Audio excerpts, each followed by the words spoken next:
All right, so I've been in group 3, which was just drinking 80 mils of water and taking 1.5 grams of salt. And this is a half hour after, since I did my initial voiding of my bladder and taking my treatment.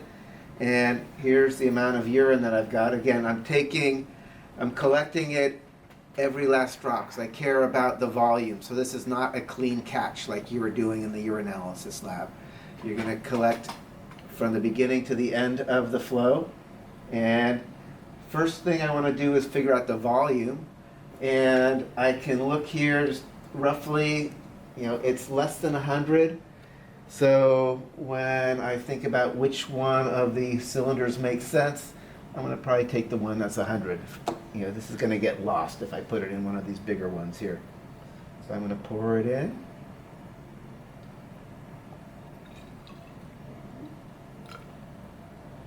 And I can go, and I can see it's about 31, 2, 3, 4, 5, 36 mils. And that is the first part.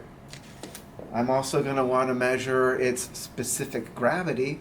For the specific gravity, I'm going to use this urinometer. It's basically a little vial and this float. It's kind of a hydrometer, like if you were making beer. It's the same idea. And depending on the density of the urine, this little float will float further up or sink further down, and the level of the urine on this little scale here is going to tell us the specific gravity. So typically you add about maybe 2/3 of the height here of the tube. If you did not pee at all, you're not going to be able to get a value. And again, if you didn't get enough urine to actually float the float, you would just have no reading for specific gravity. It wouldn't be 0. 0 is not a valid, it would just be null. You don't have a value. But I have enough urine. I'm going to now put my float in, make sure it's not going to overflow. It looks good.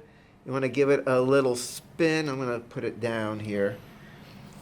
Just kind of little style. You give it a little spin as you drop it so it doesn't stick to the walls. And then as it settles in, I can look here, and it's about gotta turn it a little.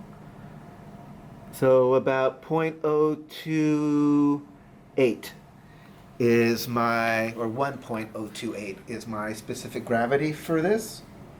I would mark that down. Then the last part of this is I'm going to get the sodium chloride content of my urine.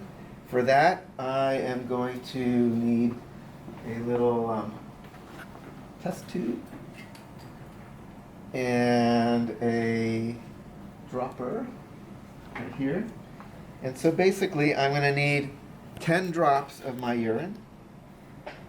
And it matters that the drops are actual, well-calibrated drops. This is a quantitative test, and it depends on numbers of drops that you're adding of different reagents. So it matters that I'm careful to add exactly 1, 2, 3, 4, 5, 6, 7, 8, 9, 10 drops of my urine. Then I'm going to add exactly 1 drop of this potassium chromate solution.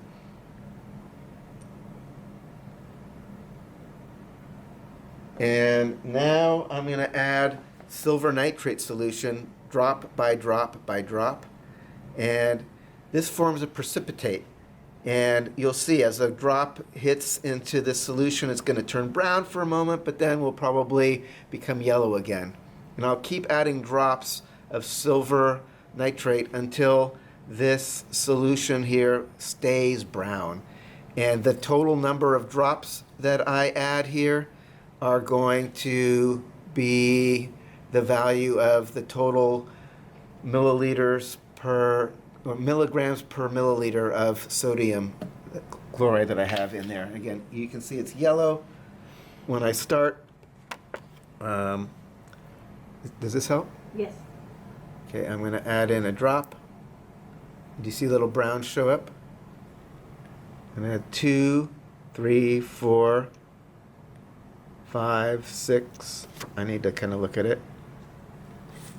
Still looking 7, 8. Oop. Not still, it's not staying brown. 9, 10. Not quite yet. 11,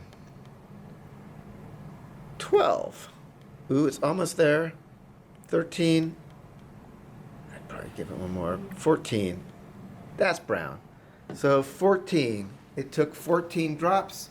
So that would mean I've got about 14 grams of sodium chloride per liter, or 14 milligrams of sodium chloride per liter in my urine, which probably makes sense given that I'm probably pretty dehydrated being in